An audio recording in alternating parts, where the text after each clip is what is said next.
Welcome, everybody. I see some people still coming in. Just come on in, take a seat. We have some items up in the front. If you want to come up to the front, feel free to do so.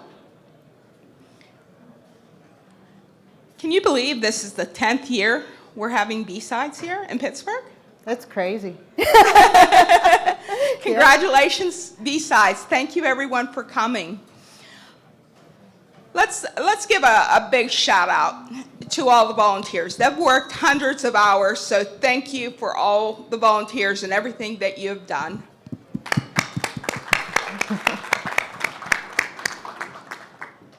Well, they tell us most presentations should start with a joke. I'm not going to do that today. I'm going to start my presentation with a question that you would see in the CISSP. Now, the question is, listen carefully, what is a orange? Now, don't answer this question right now. We're going to wait, and we're going to answer it during the presentation. But your choices are, it's a color. I forgot what the choices are. There you go. It's a stop sign. It's a fruit. Or it's a traffic light. So what is an orange? And the choices are color, stop sign, fruit, or traffic light. We're going to come back to that question. Now, let's take a poll here, real quick. How many people have any kind of certification from CISSP right now?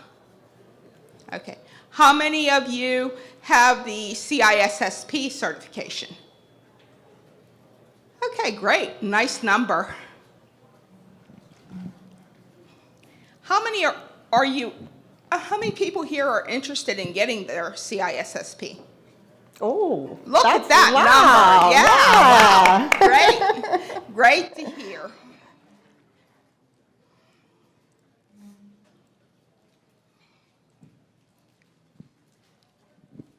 Okay. Well, who are we? My name's Anna Cotter, and earlier this week, actually, marked my 38th year of working in IT. Wow, that's long, Anna. If you didn't know me, and I would describe myself just through my work, you would think that I wore a hoodie, you know, the hoodie, lived in my parents' basement, ate pizza and drank Pepsi all day, and that's who I would be. But really, I am the VP of Cloud Security for CISSP, and in my day job, I am a Identity and Access Management Architect for Highmark Health.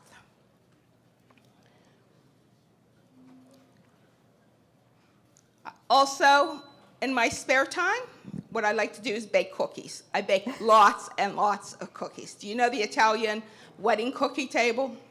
Yeah, that's the kind of things I do in my spare time. In addition, I am the CISSP Inclusion and Diversity Chair. In that position, what I'd like to do is bring in more minorities, more women to the table. We don't want to exclude any of the men, but we want to add in, because cybersecurity really needs everyone to be part of the organizations. Thank you, and I'm going to go ahead and turn it over to Lisa. Well, hi, I'm Lisa Young, and I've been in the IT business for a number of years. Prior to that, I did mechanical drafting and design on a computer. I don't know how I ended up in security. Well, I do know how. I crashed a security meeting when I worked at Philips Healthcare, and once I crashed that meeting, I really fell in love with security. I ended up working on product security, application security. Eventually, I did physical security at a company I worked for here in Pittsburgh. I went over to HM Health Solutions, where I met Anna, and we worked together there. I was on the risk team there. And from there, I went to another company, Ivalua, and There, I worked on governance, risk, and compliance, managing SOC audits and HIPAA audits, things like that. And just recently, I got a new job at Autodesk, and I'm a third-party risk management lead for Autodesk. Thank you very much, Lisa. Before we start the presentation, let me give you a little bit of the legalese. Basically, the concepts we're showing here are nothing new. Academia has been using them for a number of years.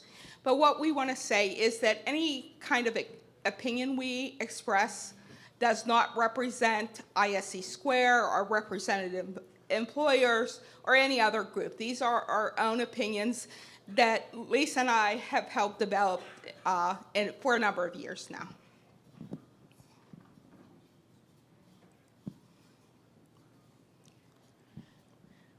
Why certify? According to ISC Square, a baseline CISSP will make $131,000. And you can see some peppermints on the table. That's a lot of peppermints.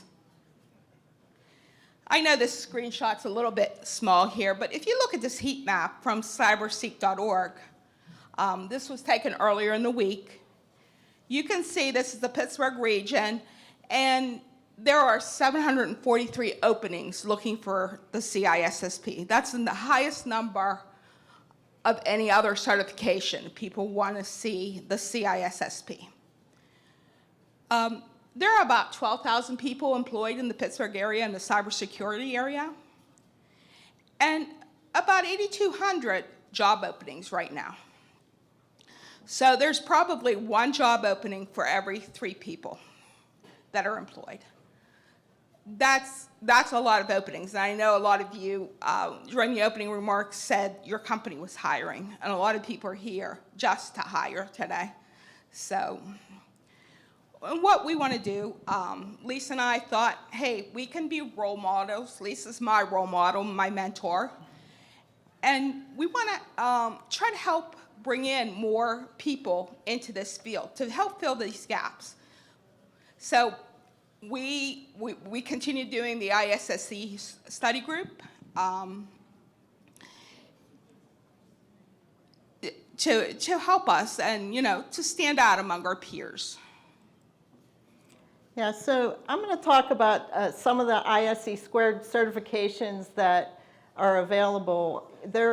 Most of them you need to have experience in the field to, get certified. But there is a new certification for beginners that you can go for to, prove to your employer that you're able to learn and get into the cybersecurity field until eventually you can go for one of these other certifications.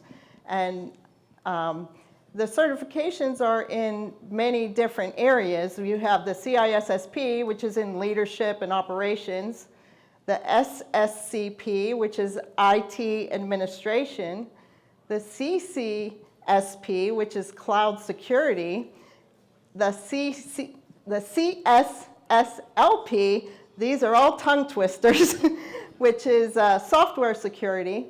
You even have healthcare security and privacy, which is the HCISS or SPP, and you have the CAP, which is a risk management framework, a GRC sort of certification. So all of these certifications can help you in whatever area of security you're interested.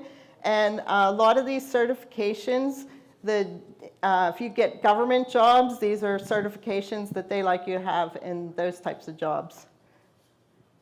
So Anna, why don't you tell us a little bit more about the exam?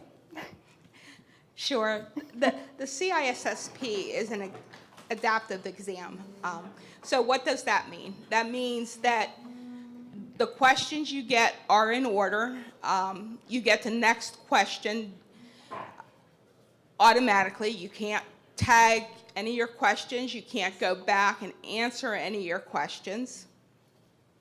So once you answer it and submit it, it's submitted. There's no minus points for answering wrong, so make sure you answer all your questions when you do take the test. What happens also with the CISSP is, for instance, you get a question on threat models, and say you get a question on the threat model stride. You get it wrong, and it's going to come right back and ask you about the threat model pasta. And yes, there is a threat model called pasta. It's not spaghetti? Not spaghetti. So basically, you need to make sure you understand the concepts. You can't skip topics on the exam. And what we recommend people do is take a look at the outline and make sure you understand every single concept within the outline. And you'll see when we show some samples of things that we do within our study group, how we make sure we hit every single concept. You must score well enough in all 8 of these domains listed here to be able to pass, and an overall score of 700 of 1,000 points. Now, there's been a lot of changes to the CISSP program. Some of you may remember the 10 domains. That has switched over to 8 domains. And on June 1st of this year, what CISSP has done is added 25 additional questions and an extra hour. Those 25 additional questions are unscored. So they're basically untested questions. So sometimes you may look at a question and you're going to be like, what in the heck is this? Don't worry, it's probably an unscored question. Just do your best in answering it. And just think about, what is an orange? To become certified, you have to have paid experience in at least two of these domains. Typically, you need 5 years experience, but you can cut one off if you do have a master's degree. There are a ton of resources for this test. It's been around a long time. Right. Is this you? Yeah. Okay, so now we're going to give you a little teaser and some secrets to clearing the exam. And some of these secrets I learned when I went to a boot camp that I went to. And I also learned them from other people when I was in study groups. I found a study group on Facebook, a CISSP study group with Luke Ahmed. And it was a great group to join. And these are some of the things I learned. Think like a manager. So when you're taking the exam, you want to make sure you think from a management point of view. Another thing, when you see the questions on the test, and if you see anything about life safety or people in the question, that's what comes first. So that's most likely going to be what the answer is related to. Then also on the test, if you see something with risk assessment in the answer, that's often an answer, because if you have to choose, they'll have answers that look good. If it's like a technical sort of question, oh yeah, here's the answer. But if you come from a technical background, sometimes it's hard because you want to solve the problem and you want to pick that technical answer. But most of the time on the test, the answers do a risk assessment. So again, you want to look at the answers from the management perspective, and people and processes will always trump technology answers on the test. You want to think about your end game, what is really needed to be done to avert the risk, and maintain a security mindset. The technologies will come and go, but the principles of security won't change. You want to think about a security by design approach when you're looking at the questions, and also layered defense when you're looking at the questions too. And Anna is going to talk to us about some of the low-cost resources that we've found. Thank you, Lisa. These resources change all the time of what is the best to find. If you noticed at the beginning of our slide, and we're going to have it again, we have QR codes. We also have some QR codes that we can pass out here. If you want one, let us know, and we have a paper copy of that QR code. Probably at the end of the presentation, we'll go in the back and hand those out. But these are some of the QR codes. Within the CISSP world, there are a lot of superheroes. I hate to start naming them because there's just so many. Ones that have helped us immensely, personally, on a personal level, is Luke Ahmed. He runs a Facebook group called Study Notes and Theory. He also has a website by that same name. And this orange book is something that he has written, How to Think Like a Manager. It's available for free right now with one of the subscriptions, I think the Kindle subscription. It's available for free. Many of these books you'll find at the local library. You don't have to go buy it. Look at it and see if this is something you want or not.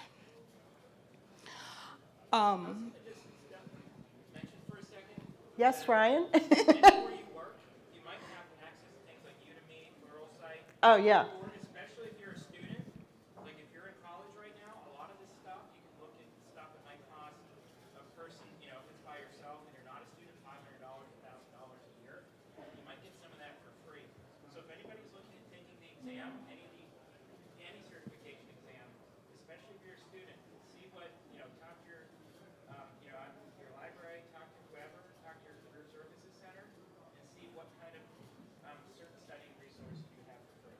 So I just wanted to throw that in there because I think that's very important. Yeah, for Yeah. those that didn't hear Ryan, maybe in the back, basically what Ryan is saying is that there are a lot of resources out there that are available to a student. Look into them. They could be low cost. I know Udemy, the Allegheny County Library offers a free tuition there with just your library card, so go ahead and talk to your librarian. You don't have to go out and buy a ton of things for this test.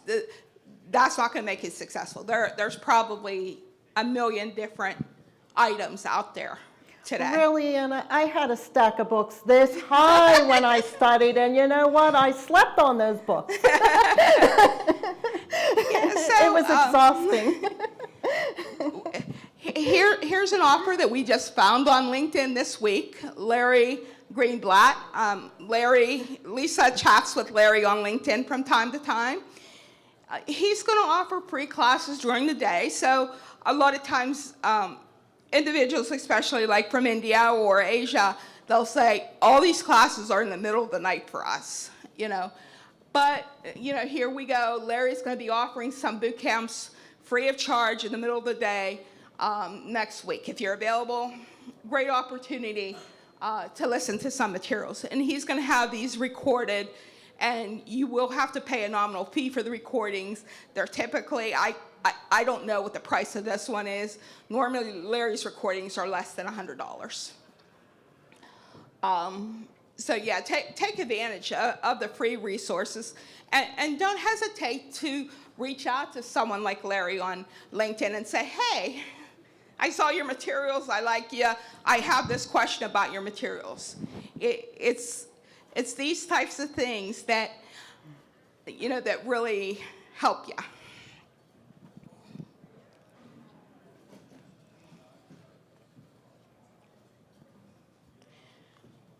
Okay, like part of passing this test is going to come from the academia world, right?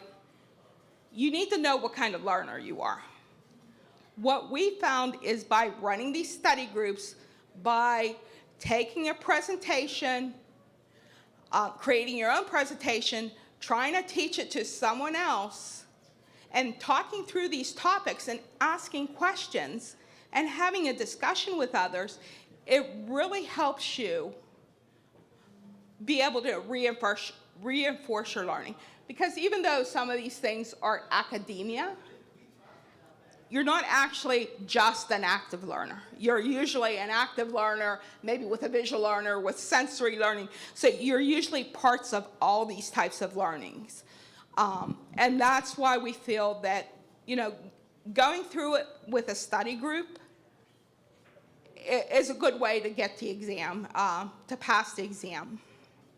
Especially when they participate, right? When people participate, it helps. Yeah, and people that have presented and really participate in a group, so far, not counting our last study group that just finished, we have one person that passed from that group so far, but 100% of the people that actively participate and present pass so far.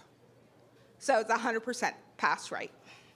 Now, participating and just doing it halfway doesn't get you there. It only gets you halfway. But if you're fully engaged, you do pass.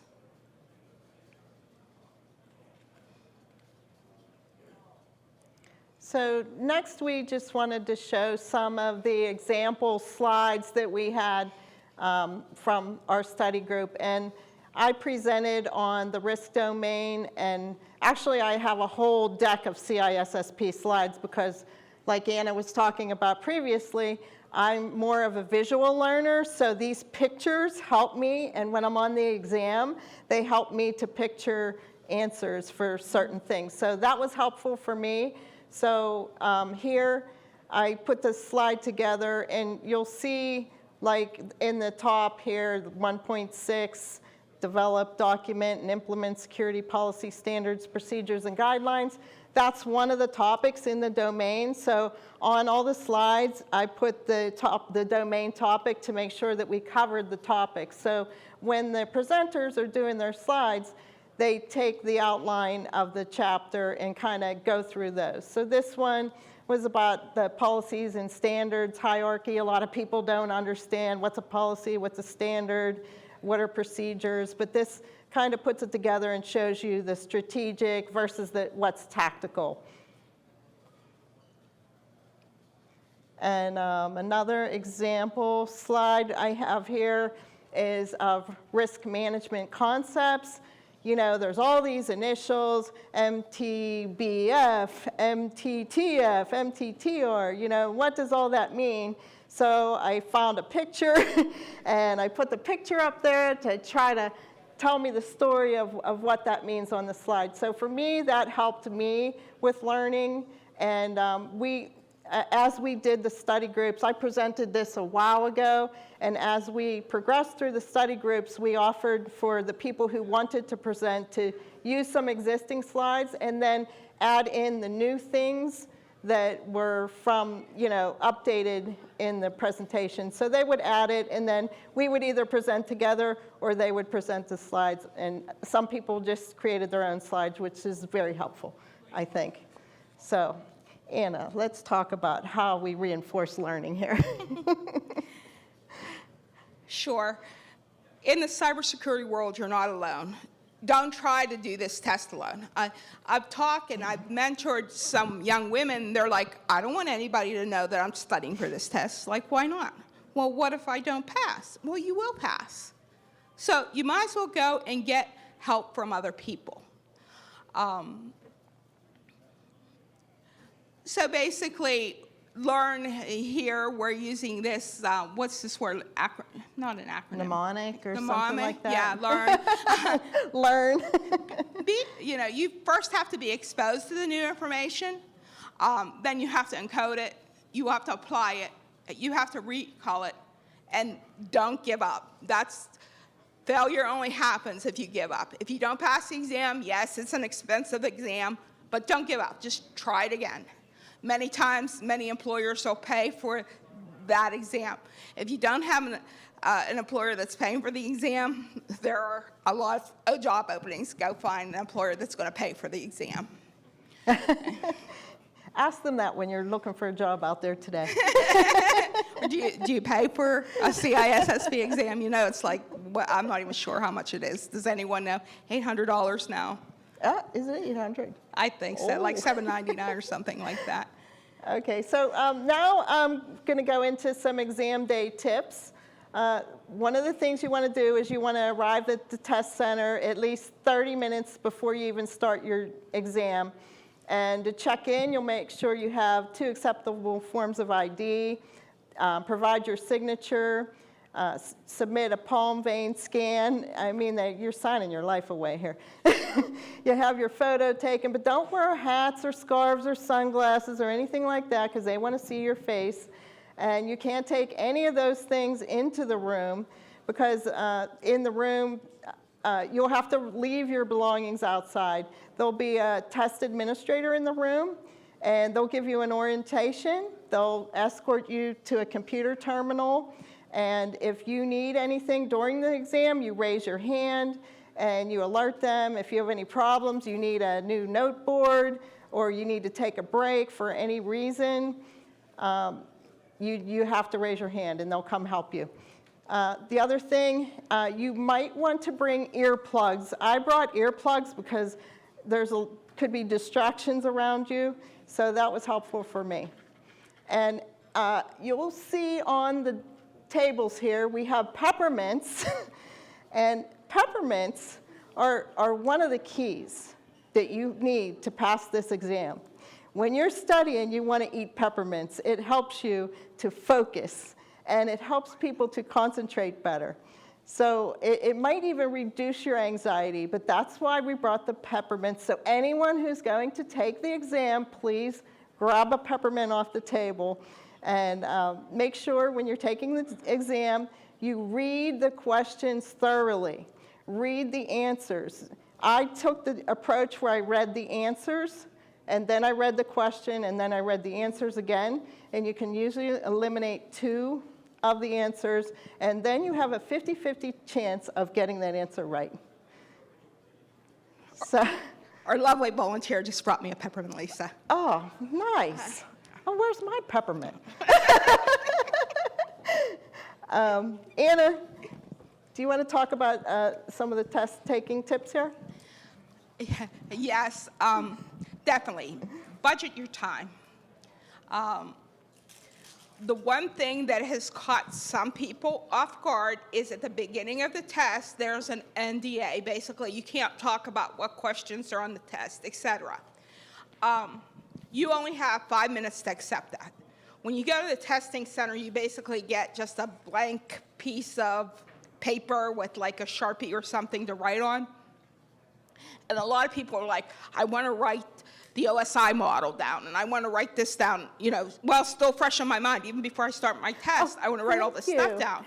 And they don't realize that they need to, accept that NDA agreement. The first thing you do when you go take your test is go in and accept that NDA agreement. I've heard of several people that have missed that 5-minute opportunity, so don't let that be you. Read the question carefully to determine what it's actually looking for. Determine the correct answer. Try to think about it in your head before you look at the answer. You've read through them, you kind of know what the answers already are, and when you're reading the question, which one do you think it is before re-looking at that answer? And reread those carefully. And select the best answers. So back to the question. What is a orange? What is a orange? Does anybody know what an orange is? You going to give them the choices again? Go ahead. I'm going to go ahead and It's a fruit. Right answer. It's a fruit because I'm saying, what is a orange? If that question was asked a different way, it may be a color. And this is basically a lot of the questions on the exam are like this, where 2 of them are just off. They're not close. But 2 of them are really close, and both can be correct, but you have to pick the most correct answer. So, what's the correct answer, Tori? Do a risk assessment. Yes. If that's Oh, we have to do a risk assessment and figure out if it's an orange. All right, I like that. Okay, here's the QR code that we promised. If you take a picture of this QR code, again, we'll have some handouts at the back of the room at the end of the presentation here. But Can everybody get the picture? Is it working for you? we'll keep this updated going forward. Princeton, you're putting up QR codes, yeah, they trust us. Yeah, QR codes can be Did you do a risk assessment before you did that on your phone?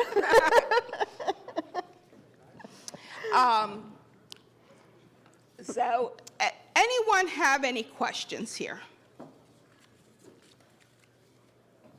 No questions. If we don't have questions, we did have some quotes from people in our study group. Eric, are you here, or did you leave us? So We told Eric we would make him come on stage. He was on stage earlier for opening remarks. I think we scared him away. But he's on the other side right now. yeah, so we have some quotes from people who did take the exam that we put up here. Austin Murphy. I don't want to read them all, they're so long. But We do have some shorter quotes, but we have quotes from people who actually took the class to study, and then quotes from some of our mentors in the class, which are probably a little shorter here. yeah, this is our mentor slide. Yeah, this is our mentor slide, and Pete's been one of our mentors before. So we do have a robust CISSP group that'll help you along on this journey. You know, always feel free to reach out to myself or Lisa, but also feel free to reach out to your partner CISSPs for mentoring. Most of the members that come to the study group that we hold come because they're recommended by another CISSP. I know, Ryan, you've recommended some people to come to our group as well. So, you know, feel free to do that. If you'd like to join, how many people think they would like to join the CISSP study group? I see some hands. Good. Okay. well, Don't be shy. we'll give you the card and how to do it after the session, and also at being the membership chair for ISC² Pittsburgh, I invite anybody who is not already a member to join our chapter and come see us and talk about that too. Yeah, Ryan, do you have anything to add? Ryan's the president of our local ISC² chapter. We, just so you know, this study group is all volunteer. It's student-run, and it's free. Do you want to come up, Ryan? Come on up. Come on up, Ryan. Yeah, I just want to mention that it seemed like a lot of people here were interested in taking the exam. So if you're just even on the fence, come to the study group and then see if it's for you. So, I mean, it's what you typically do Monday or Tuesday nights. Depending on what the group wants. Yeah, it's usually a good time for people to make. So if you're like, I've been thinking about it, like this is a really good way to do it. And then if it's one of those things you do it, you're like, you know what, I just don't want to. Well, then that's fine too. But I say if you're like, I've been thinking about doing this, come to one of the meetings, give it a try, and then see if it's for you. Strongly encourage that. Yeah, it's also a good way of networking, and you do meet people in different areas of security. So I know I've learned a lot from the people in the group, and you know, just the different areas of security they work in, the domains. But anyway, that's all we have. So thanks everybody for listening. Yeah, and coming. we'll head towards the back there. If anybody has any questions, you know, feel free to catch one of us. Both Lisa and I will be here all day, so at any point in time you have questions, feel free to come up and say, hey, I have this question. Thank you very much, everyone, for coming. Thank you, Kat, and the rest of the thanks. organizers.